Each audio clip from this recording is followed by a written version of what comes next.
Hey guys, my guest tonight, Bob Frissell, is going to be talking about the New World Order and aliens and conscious evolution. We'll be right back.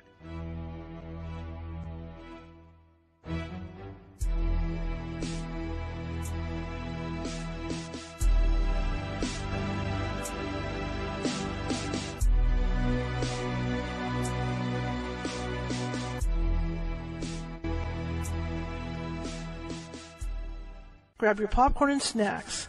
Find a comfy spot, take a seat or lie down, and let me transport you to a place of fantasy, ghost stories, ancient legends, odd creatures, alien encounters, and other magical topics. You may even decide to join the conversation. From faraway lands to your own backyard, with a small dash of pixie dust. Turn out the lights and open your minds. The journey is about to begin. Hey everybody, happy Thursday. How's everybody doing? Getting closer to that weekend, ever so closer. My name is Charlotte. I'm going to be your host for the next hour. I'm also the owner of the California Haunts Paranormal Investigation Team, based out of Sacramento, California. We are 45 strong up and down the state, which means if you have a paranormal issue, we can help you. If you need to find us, that's fairly easy. Just Google California Haunts Paranormal Investigation Team or Google California Haunts Radio, and you'll find us because we are everywhere on every social media platform just about. And that being said, if you're watching from Facebook tonight, and a lot of you are, please feel free to follow if you like what you see tonight, because we're always trying to build up our followers and all that good stuff. And the same thing with YouTube. If you haven't subscribed to my YouTube channel, California Haunts Radio, feel free to do so. I've got more than 900 videos sitting over there, all of this show, all different topics. I'm a journalist, photojournalist, so I like to cover different topics. So head on over there and do that. Okay, my guest tonight, I got a real special guest, Bob Frissell. Hopefully I say Bob Frissell. Hopefully I say his name right. I don't know why I want to put an R in there for some reason. But I'm excited to talk with him. I heard him on another show, and I was really impressed with what he had to say. And, things are changing. If you've noticed, lately out in the world, it seems like things are shifting. It seems like we're, I'm not saying a dark cloud, but there's just this weird kind of energy cloud, and the internet's doing its usual gig. Okay, just remember, guys, I'm the only one on Xfinity. I mean, I'm not the only one on Xfinity in the neighborhood. So all that news that's going on, and you guys know what it is, that's what it is. Everybody's online, chit-chatting and everything else and getting their news. But as I was saying, is that there is definitely a change coming, as far as what's going on here on Earth with everybody. And you could feel it. I mean, I'm more of a sensitive person, but I mean, I've talked to other people, even this past week, that are feeling it, that there's some kind of change coming. So hopefully Bob can kind of bring him in and get the show going. And here we go.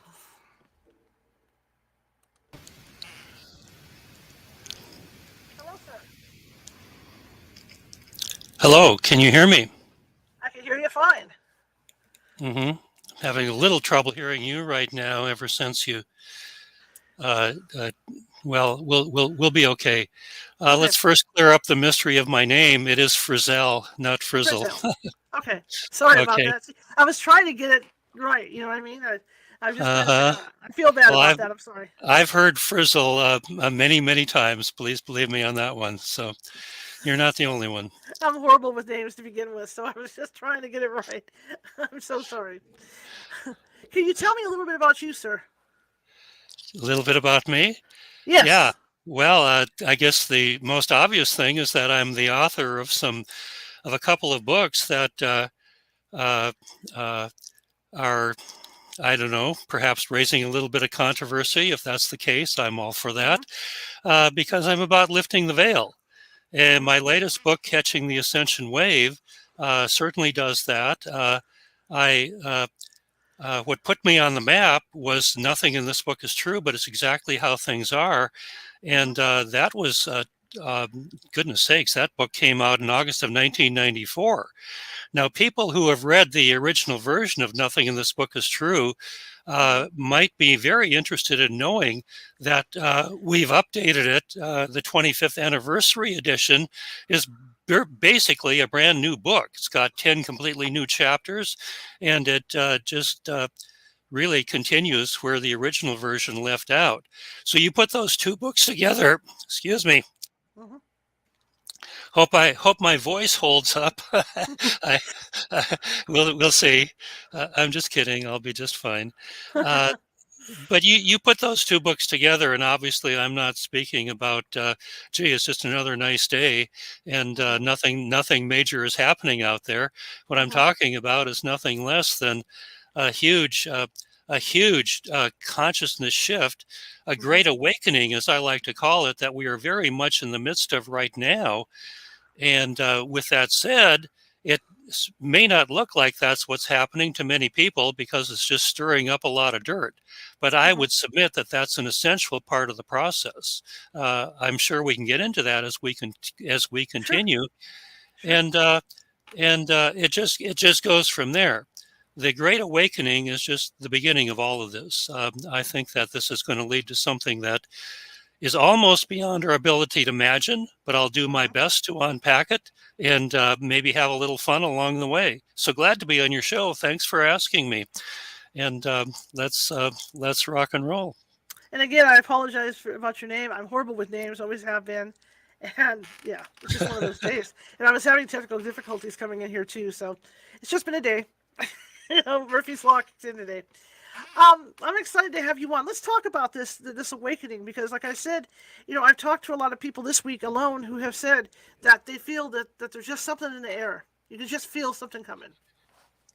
There is definitely something coming, a great cosmic dust cloud, a supergalactic wave, if you want to call it that. What it is a much higher vibratory energy that's coming into our solar system.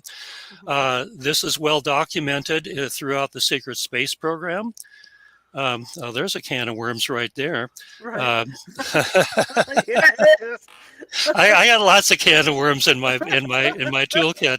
I I just don't know when to stop. Sometimes it's just so much fun Well, you know to. what? The internet and TikTok are like the worst thing for people because I mean, all that stuff's on the internet. All that stuff's over on TikTok. So you sit down and you can pretty much guarantee you're going to go through that rabbit hole for hours and hours and hours and hours.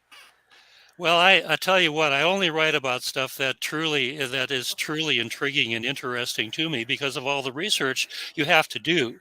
So everything I talk about and everything I write about, look, I'd be doing it anyway.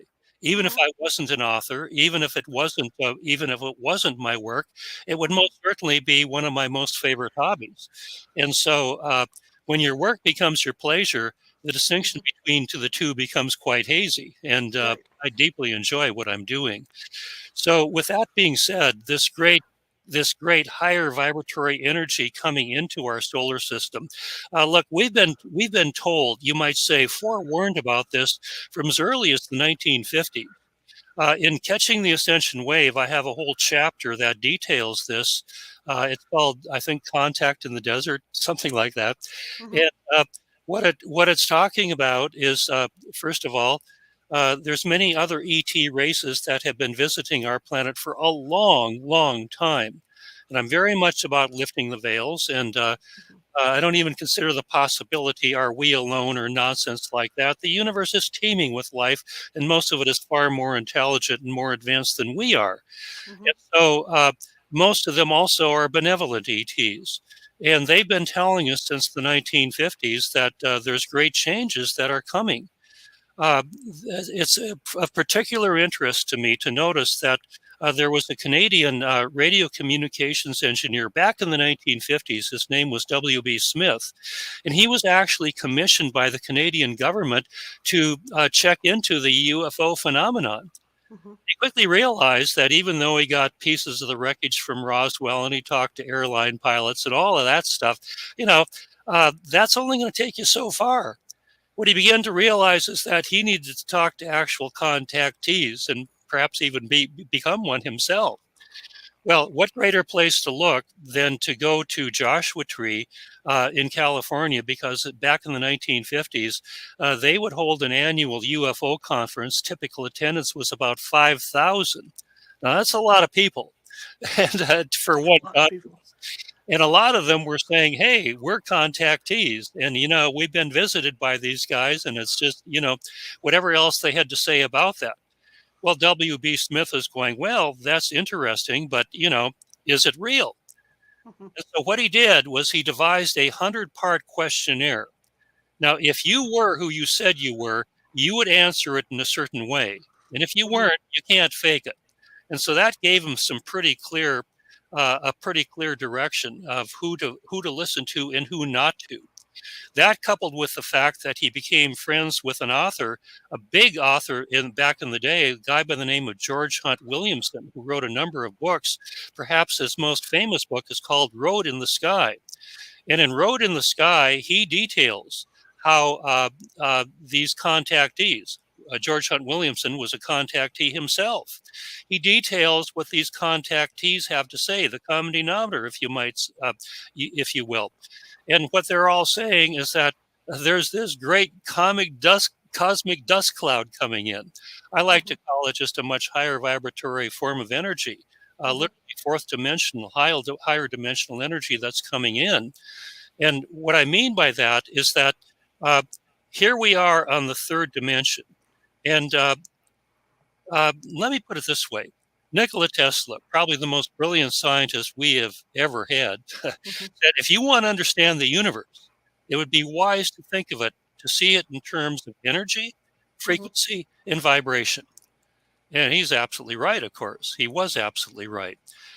So if you look at it in those terms, everything in waveform universe is energy. Well, energy in its healthy natural state likes to vibrate at a certain level. And when it's very healthy, it vibrates at a very, very rapid rate. When it's not so healthy, it vibrates at a very dense rate. Well, here we are living on a third density planet that has been vibrating at a very dense rate for a long, long time. We live on a planet where its inhabitants, you and I included, have literally become our mind, our false master. We've turned it into our master, totally at the expense of the present moment, totally at the expense of our connection, our true connection to Source, our heartfelt connection to our higher self, which is our connection to Source, which is only available in the present moment. But the reactive mind doesn't know the present moment because it sees the present through the eyes of the past, through the eyes of the unresolved emotional trauma, meaning our fears, our guilt and shame and goodness sakes, you can just go on and on with all of this. When we're vibrating out of fear and out of guilt and out of shame and out of anxiety, we're vibrating at a very dense level. And furthermore, we have very little of our guilt to us because we're stuck in fight or flight, stuck in our reptilian brain. So that is what I would call asleep and unconscious, and that's where most of the planet has been. Now, you contrast that with the higher dimensional, fourth dimensional energy that's in our solar system right now that's impacting every single one of us. This is the energy of unconditional love. It's the energy of inner peace. It's the energy of joyfulness, of creativity, of inspiration. Bit of a difference there? Oh, yeah, just a bit. To clearly underline that distinction, Helen Keller, who had probably more reason to gripe and complain and not want to get out of bed than anybody. She didn't live her life that way. She said, and my favorite quote of all time came from her, where she said, life is either an exciting adventure or it's nothing. Well, when you're living out of your reactive mind, never in the present moment, never connecting dots to see wholeness, always in a continual state of judgment, you're just going through the motions. That ain't life. That's only living conceptually. But when you're in the living presence of life, the joyfulness, the creativity, the inspiration, and all that is coming through you in the moment, now life becomes an exciting adventure. That's my favorite way of looking at the shift that we're very much in process of making. But then you might say, and it's a question that absolutely needs to be asked, because when you take a look at out there, it looks like the polarity is greater than ever. It looks like people are stuck in fear and anxiety. I hear, anxiety all over the place, guilt and shame and all of that. That sure as heck don't look like we're vibrating at a very fast rate. But I'll tell you, it is absolutely necessary. You have to bring the darkness out of the dark and into the light so it can be transmuted into the light. And in so doing, you're encountering a very important, yet very simple, yet very important and powerful universal principle. This is very simply, it says light darkness, excuse me, darkness cannot exist in the presence of light any more than if you go into a totally darkened room and you can't see a thing. But the moment you flip on the light switch, what happened to the darkness? It disappeared. It cannot survive in the presence of light. And that is the process that we're going through. And so the darkness needs to get stirred up. It needs to come out of the shadows so that we can see it. And then we need to learn how to discover our innate ability to transmute that energy into life-enhancing energy. And in so doing, life becomes an exciting adventure. So that's in so many ways the essence of what I'm writing about in these two books. That's absolutely fascinating. And when this transformation takes place, are we going to be aware of it? Because, like you say, it's like a cosmic cloud. Oh yeah, we're aware of it right now. You mentioned that in your intro. Many people are. Again, there is a great awakening that's happening. The veil is being lifted. The veils are being lifted. We're gaining insight on the fact that what we think we know is basically just a pack of lies. People in the know will just flat out tell you that you and I, individually and collectively, have been lied to in just about every conceivable way possible. And so, if you're hearing that for the first time, well, I heard that for the first time back in 1990, so I'm kind of used to it right now. But, that can stir things up for you a bit. First was, I don't believe that, that couldn't possibly be true.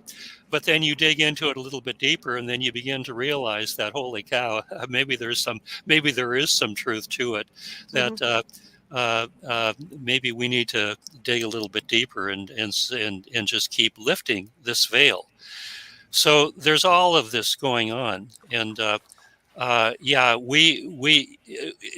ETs started telling us back in 1950s, this is going to impact everybody. Nobody will be left untouched by this. Nobody will be left not realizing that there's something big going on here. And then the question becomes, well, where is this all leading to? And that's where it really gets interesting. Well, that's my question. Then, to follow along the next question is, what's going to happen after this happens? Excuse me, what's going to happen after the what? Yeah. After, where is all this leading to? What happens to us and all this? Okay. Well, in cosmic terms, there's far more going on than just a third dimensional aspect of planet Earth. There's other worlds, and they're all right here. They're all separated by wavelength. When I say right here, I mean in the very room in which you are sitting right here and right now. There's other worlds. They're separated by wavelength and also a 90-degree shift.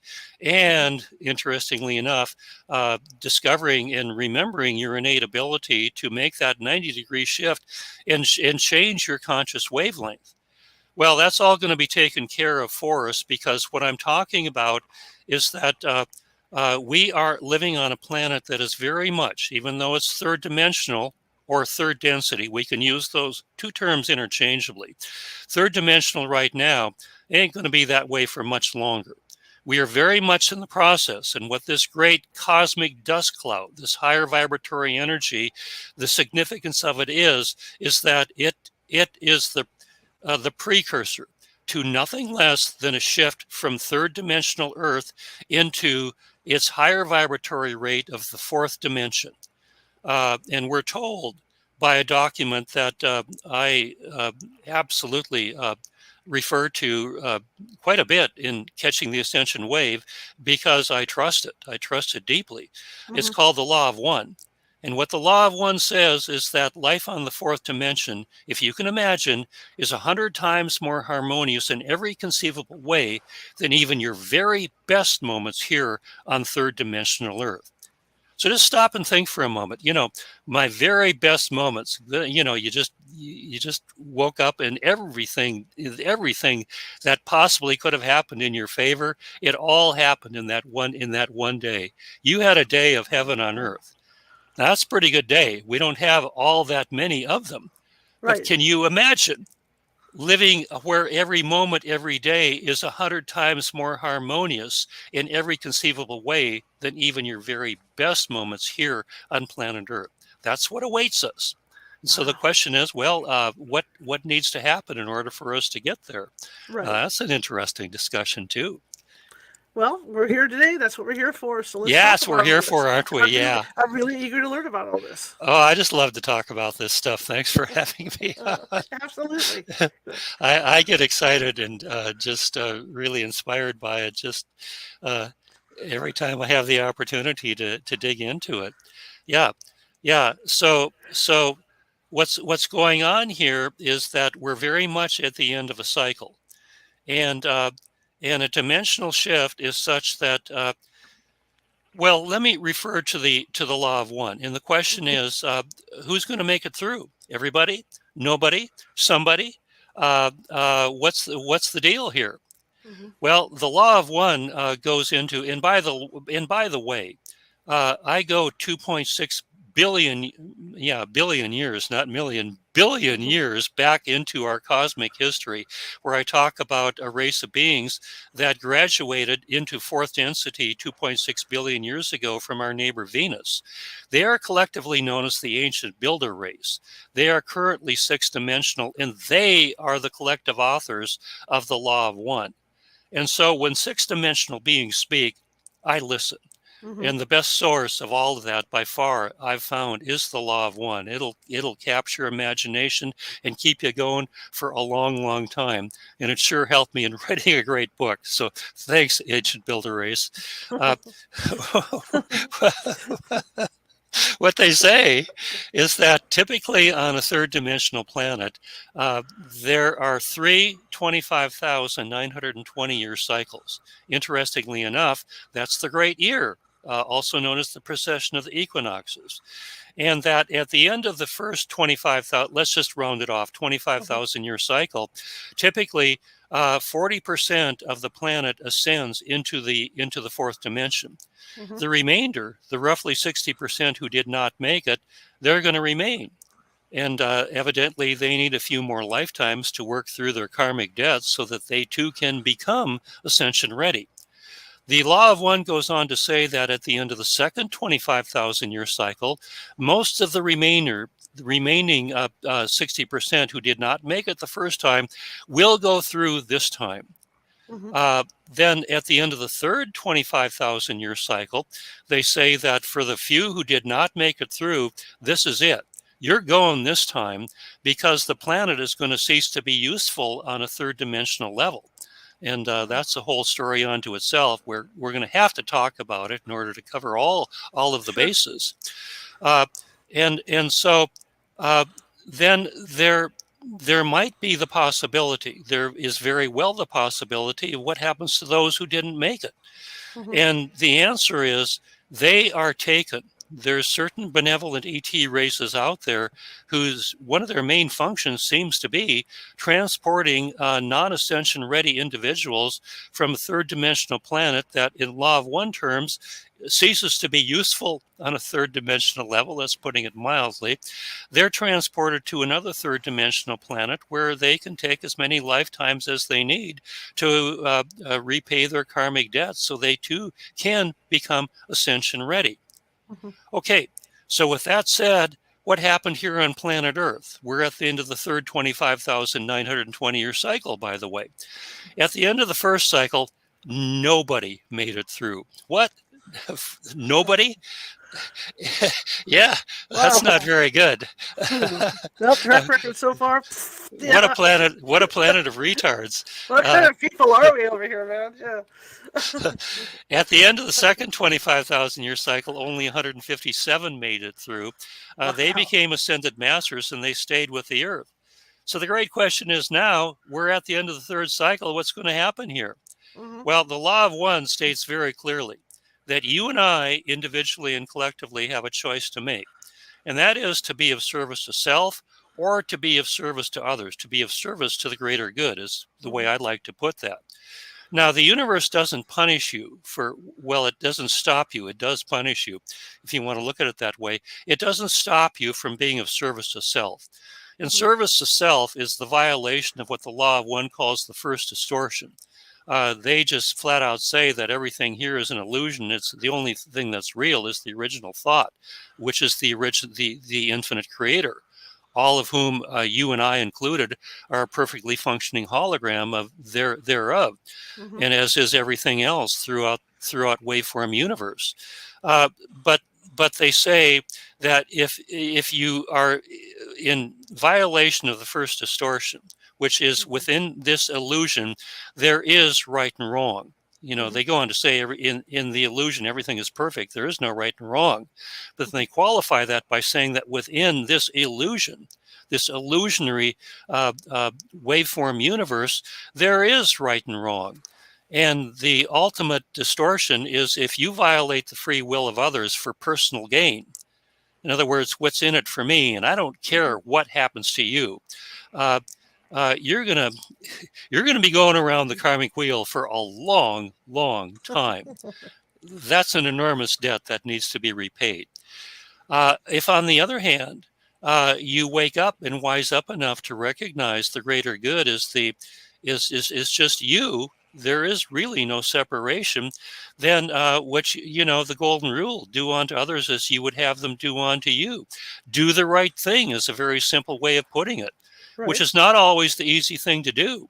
Oftentimes it's much easier to, well, goodness sakes, look at what I would get and who cares about you?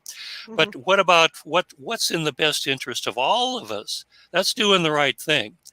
Well, that's the ticket to your ascension right there. So they go on to make it very clear that you and I do not have to be perfect. What's perfect anyway? Well, I sure as heck ain't there. I got a little rascal in me, and I hope you do too. But they say that if you can commit yourself at least 51% of the time to being of service to others, to being of service to the greater good, you got no problems. You will become ascension ready, and you're going to go through when the shift happens. That means that the little rascal in you can have a lot of fun 49% of the time. Hopefully, the numbers will diminish, right, but and because we learn and grow, and life is a great learning experience. And the more you discover who you are, the more you discover that what you do to others, you're just doing it to yourself. There ain't nobody else out there. And so life just becomes an exciting adventure, and that's the essence of the plus side of it. But then the great question is, well, two great questions. What's going to happen to those who are not ascension ready? And in Catching the Ascension Wave, I talk about a guy who wrote a book called Cosmic Voyage. I can't remember his name right now, but that's okay. What he was a remote viewer. Now, when I first heard about remote viewing, it was by listening to Coast to Coast AM back in the 1990s. Art Bell was the host, and one of his favorite guests was a guy by the name of Major Ed, with real glee about the nothing less than the solar flash, which in his vision, through remote viewing, the solar flash is where the sun strikes in such a way that you don't want to be here when it happens, because for about 10 seconds, it becomes about 1,000 times more intense. And that's enough to turn just about anything on a planet to a crispy critter.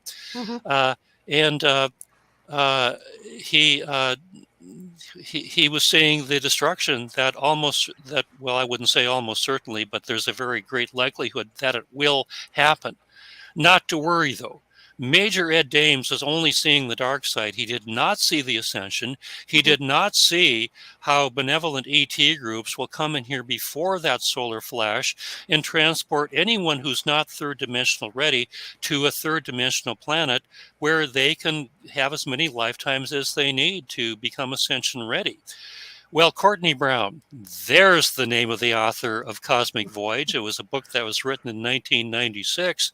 I got a hold of it back then, but I didn't really believe it. I didn't really trust it because I didn't really believe in remote viewing. Thank you very much, Major Ed Dames. But I didn't stop there, and I kept digging deeper. And a little further analysis revealed to me that, hey, there might be something here, because a good remote viewer is about 100%, a good one is about 100% accurate on their terrestrial viewings, and about 99% accurate on their off-planet viewings. And so I thought, well, that's pretty good. I'm going to give this book a second chance, and I did. And I discovered some fascinating information in it. And this is where, amongst other things, Courtney Brown remote viewed how a group of the Greys, and the Greys do have a dark side to them. I detail that in Nothing in This Book is True, but I gave them more of a break in Catching the Ascension Wave when I gave them credit for the fact that one of their main jobs seems to be coming to a planet and cloning a higher, you might say, version of that of third dimensional body and transporting them before the solar flash hits into a third dimensional planet where they can live out how many lifetimes they need. And they won't have the awareness of having been time traveled or even the awareness that they're on a new planet for very long. Originally, it'll be kind of a, hey, what's going on here? But they won't know that they were time traveled, and they won't know who brought them there. They'll just very quickly grow into their new life on their new planet, and life goes on. So that's all detailed in Cosmic Voyage. And I thought, well, this is so good. I've just got to add that to my book. And it gets even better when it is verified in the Law of One. So I've got two great sources now telling me the same thing. And I'm saying, well, this is pretty good. I tend to believe that it's real. There's most likely great changes of a physical nature that are going to be happening during all of this. The ultimate is the solar flash, where when that happens, and this is typical, this typically happens on a third dimensional planet when it ceases to become useful for third dimensional life. It happens all throughout the cosmos, not just here. It's in cosmic terms, it's no big deal. It's just what's so. Right. But you don't want to live through it, and don't worry, you won't have to. What it means is that, all the volcanoes go off, not only the Yellowstone caldera, but the Mid-Atlantic Range and all the rest of the undersea volcanoes. And holy cow, what that means is that the planet ultimately is going to be buried under 40 to 400 feet of rock. And like I say, you wouldn't want to be here when that happens. Right, absolutely. But don't worry. Life is taken care of. Yeah. So I've said a lot. Anything you want to add or ask about? Well, I wanted to ask something. You've been talking about extraterrestrials. Now, I had a gentleman on the other night that was talking about inner Earth. And do you believe in stuff like inner Earth? Well, the inner Earth theory the hollow Earth theory is a fascinating one, and I've taken a pretty deep look at it, and I would conclude that at least to some degree it's true. Okay. To whether there's the fourth dimensional civilization in the inner Earth, and whether there's a civilization inside of Mount Shasta coming from Lemuria way back in the day, I don't know, but I'm certainly open to that possibility. What I can tell you is that, and the Law of One confirms this, is that there's just, there are inner levels to the Earth. And I'm quite certain that there are life forms that are living there. Just how extensive and how wide it is, I'm not quite sure on it. But with all that said, it makes perfect sense to me that the Earth may well be hollow. And goodness sakes, well, just for a frame of reference, if you want to believe the adventures of Admiral Richard E. Byrd way back in the day, where on one of his flights to the North Pole, all of a sudden there was a dramatic temperature change, and it went from probably kind of cold up there at the North Pole, but all of a sudden it became just serene and beautiful, temperature in the 70s of degrees and all of that. And allegedly he entered into the inner Earth, and he met, you might say, with the heads of the inner Earth, the council, whatever you want to call them, who were a bit more wise and a bit more high vibratory rate than beings on on the surface of the earth at that time. And they just said, hey, you know, the message is you guys need to wake up. You need to stop playing with nuclear weapons. Splitting the splitting the atom is against universal law. It's not like fusion, which is putting matter together, but splitting it has rippling effects throughout the cosmos, and it is not good. Furthermore, we don't have the awareness of the spiritual understanding to know how to deal with it anyway. Right. That was essentially the message that Admiral Byrd was given, which is the same message that the ETs were given the contactees. It's dating way back to the 1950s. Hey, playing with nuclear fission is not a very good idea. It would be wise to, let that go. Yeah, well, guess what we're still doing? Well, my thoughts along this is, as you said, there's going to be a lot of volcanic activity. This is going to get buried under all that rock. But if there's civilizations already underneath, in the inner core of Earth, I mean, is that part of what this thing is coming to? That some of us will end up down there, surviving. Well, that's an interesting possibility. What I will say is that it is understood in certain levels. Not, you're not going to hear about this on CNN. Right. But people in the know realize that if you want to discover ancient cultures, what you have to do is dig down. Right. Anywhere from 40 to 400 feet, because the solar flash has hit here before. And if you do that, and if you know where to dig down, you're going to discover some rather fascinating, ancient cultures. So, with regard to the rest of the inner Earth, I really don't know. I can't say. Right. I'm captivated by it. I'm fascinated by it. I'm certainly open to the possibility, but that's about as far as I can go with it. Absolutely. Absolutely. Now, when we talk about alien consciousness, an evolution with that, are they going to be helping? I mean, there's a lot of the contactees that come back. Some of them come back psychic, to where their psychic abilities are out more. Is this what the aliens are going to be teaching us? Is to bring out more of our psychic abilities so that we can, understand the consciousness, the future consciousness? Well, that's a great question. And here again, the great shift that we need to make is restoring our reactive mind. It's never intended to be our master, restoring it back to its rightful role as a faithful servant of our consciousness. I mean, the mind is a marvelous instrument if it's used properly. But the problem is that individually and collectively, we don't use it. It uses us. It's put us into a mental prison because it does everything it can to take you over. And in the unaware state, it succeeds almost 100% of the time, if not 100% of the time. And in so doing, it puts us into an endless loop recording, and we confuse that for reality. And all it is just an endless loop recording that is replaying some unresolved traumatic incident from the past, recreating it moment by moment in the present moment, really to give us an opportunity to wake up and to transmute its energy. But in the unaware state, we just continue to act it out. That's not life. That's only living life conceptually.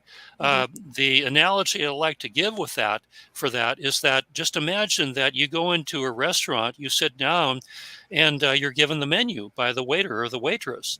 Well, in the restaurant, you know that the menu is just a conceptual representation of the various meals that are available in that restaurant, and that the real thing is the meal. So you're never going to confuse the menu for the meal in the restaurant. Yet we do it all the time in moment-to-moment life when we confuse the conceptual endless loop recording that is just replaying itself over and over and over for the real thing. The only thing that's real is the meal. And the meal in real life is the corresponding sensations, the feelings in our body that we refuse to feel because they don't feel good because of all the stack of judgments we've made. And what I mean by that is that anytime you or I individually or collectively judge anyone or anything, there's two components here that are really different aspects of the same thing. The first is, well, there's the concept. This thing really is bad and wrong, and I know better because I'm right and you're wrong. We've all done that just a few times. Right. a few million times, actually. Every time we do that, what it does is it instantly generates a pattern of energy. And the energy, because of the concept, the thought behind it, and being a negative thought, usually with a lot of emotional charge, the corresponding energy or feeling, very simply, is an unpleasant feeling. Well, you and I have been programmed to want to feel good. Excuse me. So we do our utmost to avoid feeling something that doesn't feel good. And what that does is it creates an enormous amount of stuck energy in the body, which is life detracting. It's not life enhancing because energy in its normal healthy state wants to move. But when it's stuck energy, it's vibrating at a very dense rate. It's symptomatic of fearfulness that's unresolved. It's symptomatic of anxiety, guilt, and frustration, and all of those very densely vibrating energy. And so the idea is that if we can learn to make the shift from living life conceptually out of our reactive mind, out of this mental prison, to living in the present moment, restoring our rightful master, our heartfelt connection to source, what I like to call our higher self, now we're in the present moment and life starts to show up. Because we're present with the feeling aspect of it, the moment by moment feeling aspect, rather than living life conceptually. That's the shift that we have to make. And that's the essence of what all the ETs have been telling us for a long, long time. And to help us out, there's millions, maybe even more than that, of ETs living on the planet today. They're in third dimensional bodies, and they're here to help raise the vibratory rate of the planet. And that's exactly what's happening. It's stirring up the dust, stirring up the dirt, and creating this displacement process that absolutely has to happen. You cannot go from dark to light without stirring up the dirt, without stirring up the darkness. It's a three-stage process. When that stuck energy is suppressed, that's stage number one, what I call suppression. It's living in your body on a deep inner suppressed state, all that stuck energy, and it's not doing you any good. In order to stir up the darkness, you got to bring it into activation, where you can begin to feel it. And you need to learn to consciously feel it. And that is to find a more useful way of relating that feeling than making it wrong. And in so doing, you can discover your innate ability to transmute that into life-enhancing energy. Because if you can, in a context of acceptance, give yourself a thorough experience of what previously you've been avoiding and resisting to the nth degree, you can give yourself a thorough experience of just exactly what it feels like and discover your innate ability to transmute that energy into life-enhancing energy, into joyfulness and creativity, and bring you into the present moment. That's really the essence of the shift that we need to make. And that's what all the ETs have been trying to tell us for a long, long time right now. And that is the shift that the planet is making.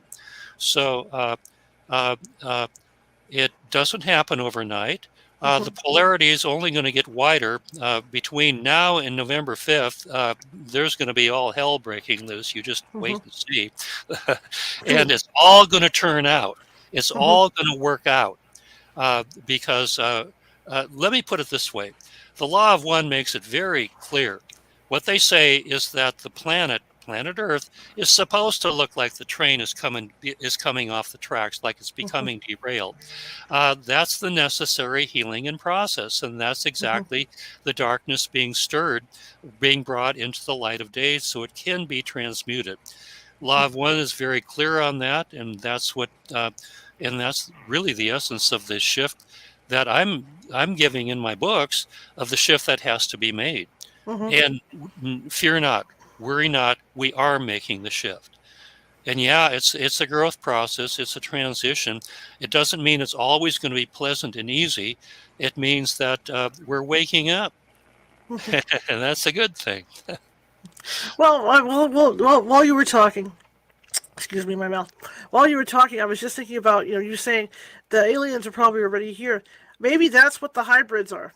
We've over this time we've been wondering, and thinking all these theories about the alien hybrids. But maybe that's what that they're here for. Is because if I'm going to ascend to a higher situation, I don't know if I would trust some insect-looking thing. or a gray. If somebody came to me looking almost like me, or not like me, but you know what I mean, looking fairly human, I'm more apt to follow that than I am to follow some little alien. Well, that's a good point. Yeah. I would say that, first of all, throughout the cosmos, there's a lot of ET forms that look very much like us. Mm-hmm. Many of them look exactly like us. I mean, you couldn't tell the difference. Mm-hmm. And so if they're here, they can keep the same form, the same body that they had on their planet of origin. Mm-hmm. But if you're a gray or a reptilian, you, as you well point out, you might go in just a little bit of fear rather than just, hey, maybe you've got something to tell me. So in order to Absolutely. be here, for the most part, you have to take on human form.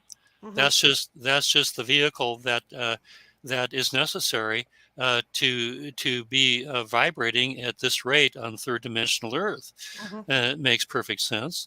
So again, I would submit that, goodness knows, who knows how many ETs are here, and what they're doing is they're raising the vibratory rate of the planet. But that, coupled with the people who are waking up, and my goodness, it's a tsunami of people who are waking up out there. Mm-hmm. They're also raising the vibratory rate of the planet. And what Mm-hmm. that all means is that as you and I individually and collectively become lit from within, then what that does is that adds to, and it creates the critical mass that allows the planet to become lit from within. So the planet can become ascension ready and make it into the higher vibratory rate of the fourth dimension. Now, this is something that's happening right now. It's not going to be this is something we're going to be experiencing in our lifetime. And I would submit that includes the dimensional shift. Mm-hmm. Oh yeah, that's a big statement, and I'll stand by it. Do you think though that people, I mean, being who we are, that people are going to do this willingly? To actually open their minds and do this? Because I know ghost hunting. I don't care how many times things happen. When you're out doing it, those debunkers on your team are always going to be the skeptics. There's always going to be skeptics. Well, everything in its own time. People Mm-hmm. wake up when they are ready. For many people, myself included, many of us had to be backed into the corner, painted into a corner where there was no way, no other possibility. So for many people, myself included, it has to get that bad before you're willing to get the heck out of your comfort zone and do whatever it takes. Because that's the entrance requirement right there. Nothing's going to happen as long as you're remaining comfortable and content and serene. But I'll tell you what, with the economy crashing like it is, and it's only going to get a lot worse, it will be resolved. Don't worry. It has to crash in order for it to be fixed. I don't mean just putting a Band-Aid over it. I mean really, really fixing it. It has to get a lot worse. And what that means for many individuals, when you no longer have a job, when you're no longer to pay your rent or your mortgage, now for many people, that puts them out of their comfort zone, and understandably so. And I started asking the question, hey, what's going on here? And people start waking up as a result of that. So, it's different things for different people. But there's so much going on right now that so many people are being impacted in one way or another that, in fact, it is taking them out of the comfort zone, and they are waking up. And one of the great original wake-up calls as you begin to lift the veil is to begin to realize what I said earlier, that you and I individually and collectively have been lied to in just about every conceivable way possible.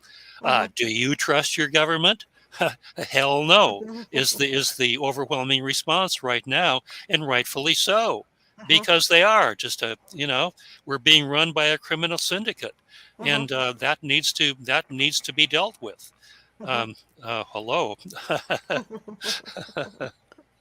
and it will be. Don't worry. How long is this shift? Like you talk about going up to November and all this. How long do you think this shift is going to take? If you believe the Great Pyramid, the timeline in the Great Pyramid, and I could go on and on about the Great Pyramid, and I have in my books, but I'm just going to cut to the quick right here and suggest that there is a timeline in the Great Pyramid that has been extremely accurate. up until now, that is. And the question is, will this level of accuracy continue? And what I mean by that is that, yeah, they've done the obvious. They told us exactly before it happened when the great world wars were going to happen, when the printing press was going to be invented, and just to give 2-3 examples right there. In the timeline in the Great Pyramid, very much is pointing to either 2029 or 2030. Where it appears as though this dimensional shift could very well happen right there. Now, with that said, many people would wonder and ask, well, what about December 21st and 22nd, 2012? That was the end of the Mayan calendar, and wasn't that supposed to be the great time of the shift? And the answer is, well, yeah, it would have been, except we weren't ready. But I'll tell you what happened. In March of 2017, it was observed from Earth that our closest neighbor, Proxima Centauri, which is 4.2 light years away, they had a solar flash. Now, if this shift would have happened on December 22nd, 2012, when it was quote unquote supposed to, yeah, there would have been the solar flash, and people who were ascension ready would have gone through. Those who weren't would have been taken to another third dimensional planet, and life goes on. But the solar flash didn't happen here. It happened on our neighbor, Proxima Centauri. Now, you realize that it takes 4.2 light years for light from Proxima Centauri to get here. Sure. You can take that back to very close to the date of December 21st, 2012, when the solar flash should have happened here, but it did not. So the question is, well, what does that mean? Does that mean that we're waking up enough so that we can avoid the great catastrophes, the solar flash and the polar shift, and have it be a more gentle shift this time around? Quite likely, quite possibly. Are we on the optimal time length? Quite likely, quite possibly, even though it doesn't look that way. I'm making the case for that we are. And trying to use that as a catalyst to get many more of us to wake up, and so if that is the likely scenario, what you're going to see in the interim is changes still here on third dimensional Earth. It's going to begin to look like heaven on Earth, where the veils will be lifted, the lies will be exposed, and the free energy that Nikola Tesla tried to give us way back early in the 20th century will become available to us. You don't have to pay for gas and electricity anymore. You don't have to put gasoline in your car anymore or go through the fallacy of this electrical vehicle nonsense, which will never work, because we'll have hover cars, which are anti-gravity, pollution-free, and will take you just about anywhere you want to go in a very short period of time. And that coupled with the fact of the Great Awakening, that people are going to wake up and remember who the heck they are. So we're going to go through an interim, quite likely, of heaven on earth here in the third dimensional aspect of the planet, and that's exactly what needs to happen. Very simply stated, we can't ascend until we clean up the mess that we've made here, and we've made one hell of a mess. It needs to be cleaned up, and I think it's going to happen. Definitely, so we're going to see changes that are almost beyond our ability to believe, even before the ascension. And I recognize that I'm not speaking to everybody here because not everybody's ready to hear this, but I think your audience is. I do too. And I love to talk about this stuff, so I don't pull any punches. Here we are, and here we go. Absolutely. So what's next for you? What's next for me? Yeah. Can't stop now. I have a lot of interviews. You're one of many, and I love doing these, so thanks for having me.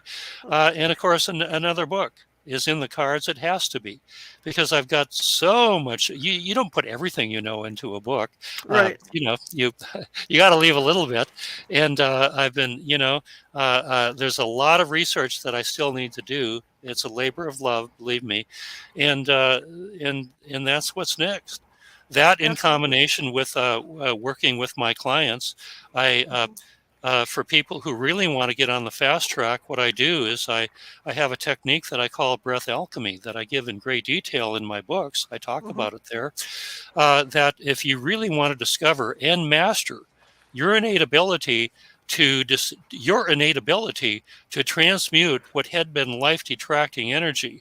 That's not only not doing you any good, but it's causing havoc in a lot of ways. It's the source of all the distress in your life. If you want to really discover and master your innate ability to transform that into life-enhancing energy, well, go to my website and take a look at my testimonial page and see what my many clients have said about that. What they speak of is nothing less than a transformation that has absolutely blown their minds.